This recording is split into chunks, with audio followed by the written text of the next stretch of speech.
please. We've had to send away with, you have to have priorities to get here, get all of our cards to the right recipient, all that kind of thing. But we're glad to have everyone with us this evening. We always like coming out, visiting a little bit, especially at Christmas time. We like to wish everyone a Merry Christmas tidings from us all. If you would join with us in our pledge of allegiance, we'll start.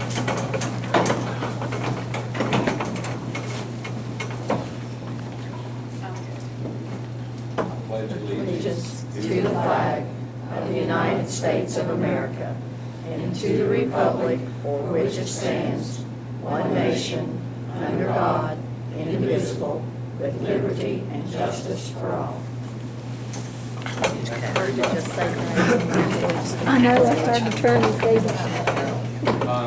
Since we're on the road, although I realize that about everybody knows us, I always like to, when we are at the court office, we don't have our nameplates there to just identify everyone that's on the board and our administration. But on my far left here is Carol Smith. This gentleman right beside me is Rowdy Baker, our superintendent, Trish Lucas. On the right of Trish is Fred Curry. And to the right of him is Dave Wilkerson. My name is Steve Priestley. Sitting as part of our entourage here is Bertie Gandy, our treasurer, Jeff Midkiff, the assistant superintendent, Kurt King, man of all trades, and Bill Linville in transition. Okay. Could I have a motion to approve the minutes of the November the 25th and December 2nd, 2014 meetings? So moved. Mr. Wilkerson, have a second? Second by Mr. Baker. Is that an all yes vote? Yes. Thank you. Yes. Now, we did have someone to sign in. Am I correct, Mr. Mickey? Yes, Mr. King. Mr. King, you have the floor, sir. Yes, sir. Board members, Mrs. Lucas, on behalf of myself and Mr. Linville and Mrs. Ferguson, we'd like to thank you for the opportunity that we had this past week to travel to Nashville. We took part in a 5-day conference of professional learning. And that organization is the direction that currently the state of West Virginia is headed. And it was very enlightening for us to see how that organization works. And I've had the opportunity to travel to Arizona for Effective Schools, which is theory. I had the opportunity to travel to model schools in Florida, which is practice. And when we went to Nashville last week, we saw it come together. The theory and the practice. We saw some of the brains, and we saw some of the greatest practitioners all at the same time. And that was very enlightening, and I think that it bodes well for Lincoln County and Lincoln County schools for us to be on the cutting edge of this professional learning. So again, I wanted to say thank you for that opportunity, and I look forward to next year.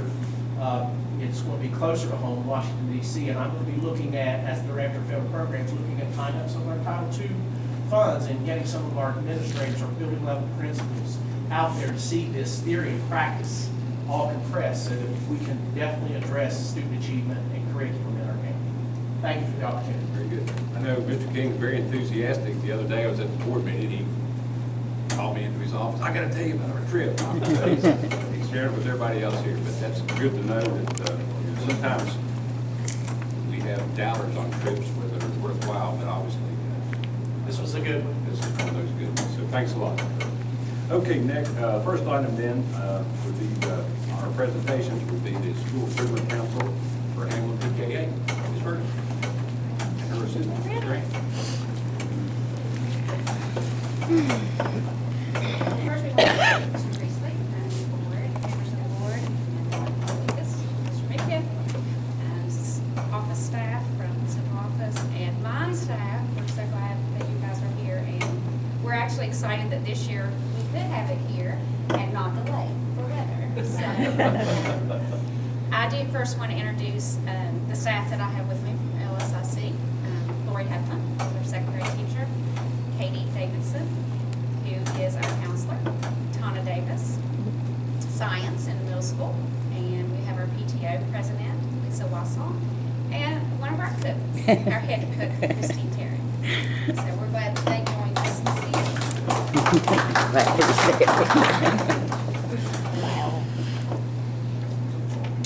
Yes. I'm not staff, but I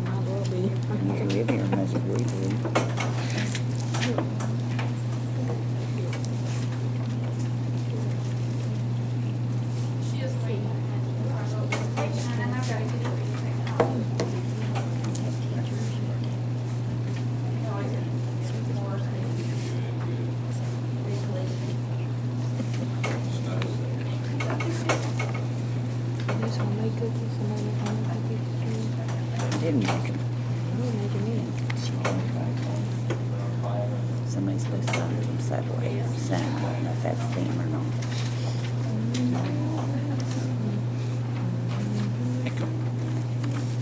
The first thing that you have is, if you see at the top, it says logic model for professional learning teams. As you know, I know that Dee Cockrell has spoken to the board about our school being named a Catalyst school for this school year. And our staff and Ms. Graham, we felt very honored to be chosen. Only 4 schools in the state were chosen to be Catalyst schools. And when they came to us, you know, they spoke to Ms. Lucas first, and she spoke to us, and it was based a whole lot on our culture and climate. So we're very proud that when they walk into our school, they feel that warmth and that we are here for children and doing the right thing for children. And that was, you know, basically what it was based on. So after we got into it and we were trying to figure out, my leadership team, we were trying to figure ourselves out and how do we go about being a Catalyst school. And one of the things that we were instructed to do was to do a logic model and come up with a learning goal for our school. So if you look at this piece of paper, it took us a little while to work ourselves through it. Risa helped us with it. But if you look at the results, because you start with your goal first, and we had chosen reading because, of course, we want all students to be on grade level reading ability. And another thing that we see when we do take the West Test in the past and the Smarter Bounce coming up, that students not always read those questions and understand what they're reading. You know, read that meaning behind those questions to answer them correctly. So we wanted to combine all of that stuff together. So if you look at the very end with the results, by the end of the year, 2014-15 school year, all students will be reading on grade level as assessed by multiple measures, including SRI, DIBELS, iRead, state summative assessment, formative assessments, and common assessments created by teachers. The lowest 25% of the students will increase reading levels by 1 1/2 grade level. Now, when we looked at that, when we were first writing our goal, we weren't so aggressive because that's an aggressive, gaudy goal, as we heard at a training one time. But when we talked to Risa, they were like, you know, if you choose to gain 3 to 5%, then a lot of times you'll shoot for 3 to 5%. But if you choose to say all children, then you'll shoot for all children. So that's what we decided to make our goal. And if you look on the other side of inputs and resources, I'm not going to read them all to you, but those are just the things that we are using in our school to help us raise achievement. One thing that we really have, some teachers have gotten into was the educational impact, and that is something the State Department has given us for professional learning. I've had a lot of teachers ask, you know, how to get in there, and we've been working through that and then looking for things that they need. Because one of the big things with the Catalyst School is that we have the freedom to look at our own teaching and what do we need. Like, if we were teaching 2 English classes, she might need some whole different professional learning than what I feel I need, because we may be on a different level.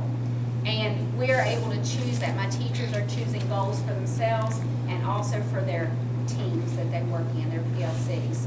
So they're writing goals for themselves, and then our students are writing goals for themselves, for their reading goals, and just constantly looking at their own data.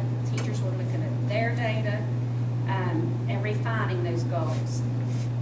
We also, through the Catalyst School, get to reinvent our time just a little bit to meet in our teams. So we are looking at that right now, and hopefully coming in January, we've got some different things we're thinking about. Some is maybe some of the middle school teachers coming over and helping, you know, to free up some of the elementary with lunch and recess duties so that our grade level teams in elementary can meet, because it's so much harder for elementary teachers to have that time.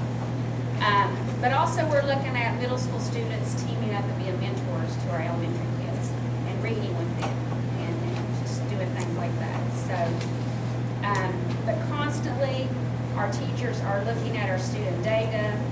We do SPL, which is you know, looking at those individual students and seeing where their needs are and what instruction that they need to help them achieve. But if you look through the actions and the initial outcomes, and then we have immediate outcomes, and there's just the different assessments that we use to look at the students, the different professional growth that our teachers are doing. And that's basically what we're doing here.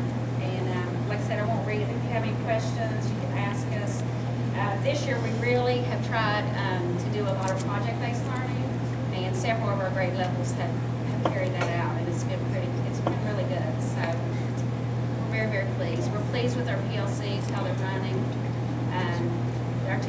Our teachers are just outstanding. I couldn't ask for a better staff.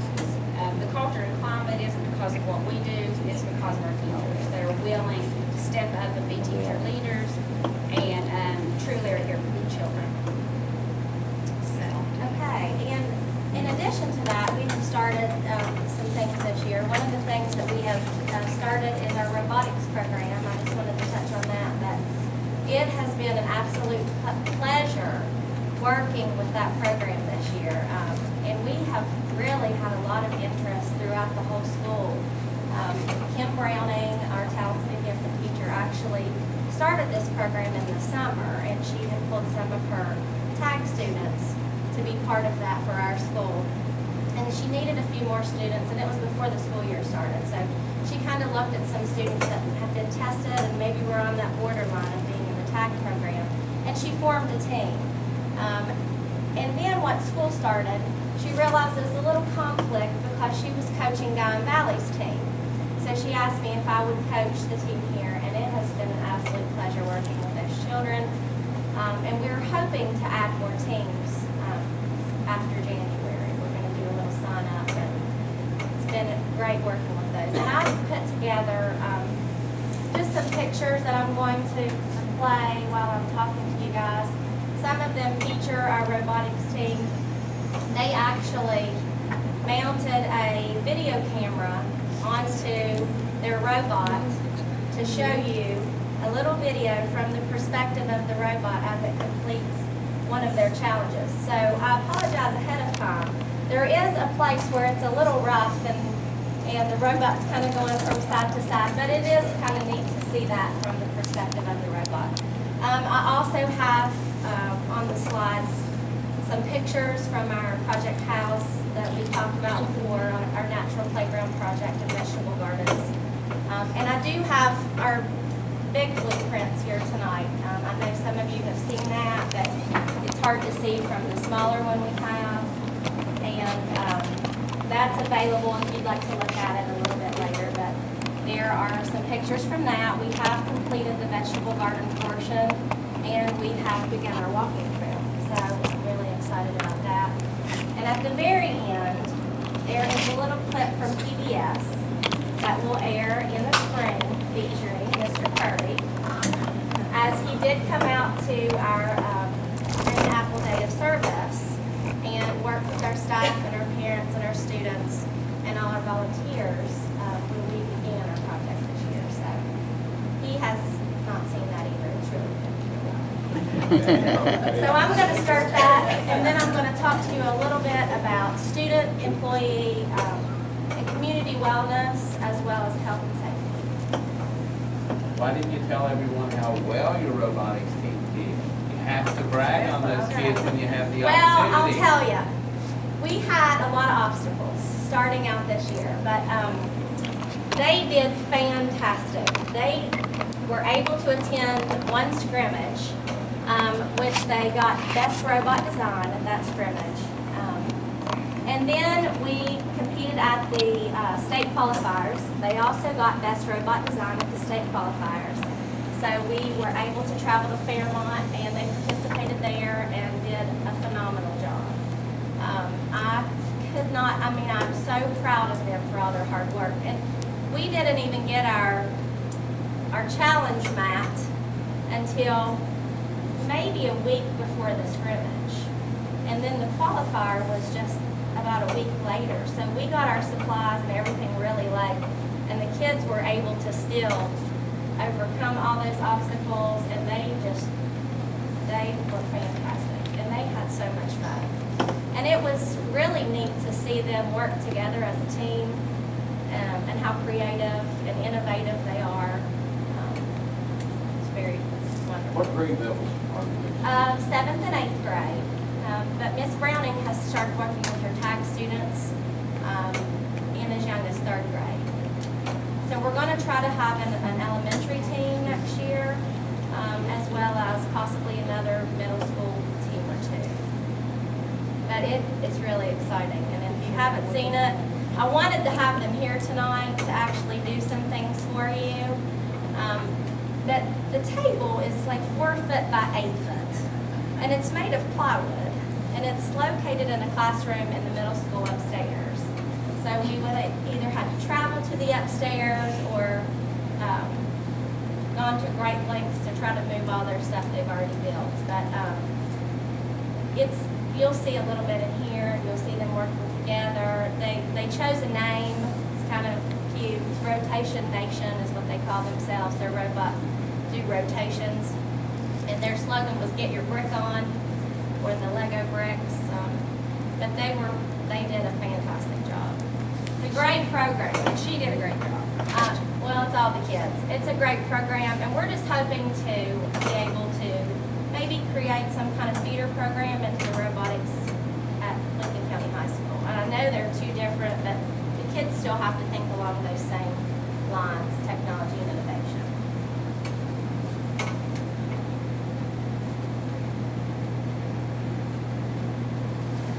Okay. There's a handout here if you'd like to take a look at it. There's several things that I want to talk about for student, employee, and community wellness, as well as health and safety. We have partnered with the Alliance for a Healthier Generation to create awareness, educate the students, employees, and community on the importance of a healthy lifestyle. We actually did some surveys throughout the school with a lot of our teachers. I have been talking with PEIA to see if we can get some additional things in our school. I think there's some programs that they offer where they will actually come in and do some fitness programs and other things over, I think, a 16-week period of time. We have increased physical activity in the classroom and the school through minute movement activities. Actually went to Mrs. Ice's room the other day and we did the dinosaur stomp. And it's just a minute, they stand up, they do the movement activities, and then they get refocused on their studies. It's a way to be able to get some of that energy out as well. We have created an employee wellness program that increases participation and awareness in heart health through the surveys, and we also offer a Zumba class here as well as a yoga class. And the yoga class just has started within the past few weeks. We're in the process of constructing our project House Gardens, and the walking trail has been started. We have secured $20,000 in grants toward this project. Now, some of that is not in school, but it's with our partnerships that we've made, like the West Virginia Extension Agency. We got a grant through them, and they appropriate those funds and buy our supplies for us. Our bullying box campaign, we still utilize to report any instances of potential bullying, and that is something that we really stress because we don't tolerate bullying at our school. We have routine fire and lockdown drills to ensure student safety. We have surveillance cameras throughout the building as well as on the outside of the building to protect students and staff. And our entrances are locked and monitored at all times. Employees can only open doors with key cards, and students have been instructed not to open doors. So that's something that we stress as well. And this is going to go on probably for just a couple more minutes. But there are some other things that we have done. We got a grant from Fuel Up to Play 60, in which we purchased some televisions and some Wii gaming systems, as well as some fitness games, so the children would have physical activity in the winter, since they can't go outside when it's cold as much. These are games that they can do as a group. So I think they have Zumba with that, as well as some other things. And they also, we purchased some smoothie makers so that the children can have fresh fruit smoothies. We've done that a couple of times with them. That goal is just to make the community aware and our students aware so we can teach them how to live a healthy lifestyle. So there's some really good things, and I encourage you to take a look at those blueprints for a project. Like I said, it's underway, and the students have worked really hard. Our Green Apple Day of Service that was organized through the MM Architects and the State Department was very successful. We had 54 volunteers that day, which included community members, board members, parents, students, staff members, yes, parents. I was saying one board member. And it was very successful. So it's just something that we're really excited about. And it's nothing, we did put some mulch down on our existing playground for the students that day as well. But we've had another work day since then. And just because of scheduling, we haven't been able to get another one in so far. But I talked to David Roberts the other day, and he actually wants me to try to schedule one as soon as I can. So I'm going to work on that. This is some of the completed stuff that you will see. And this is where we've started our walking trail. Let me make sure the volume's up.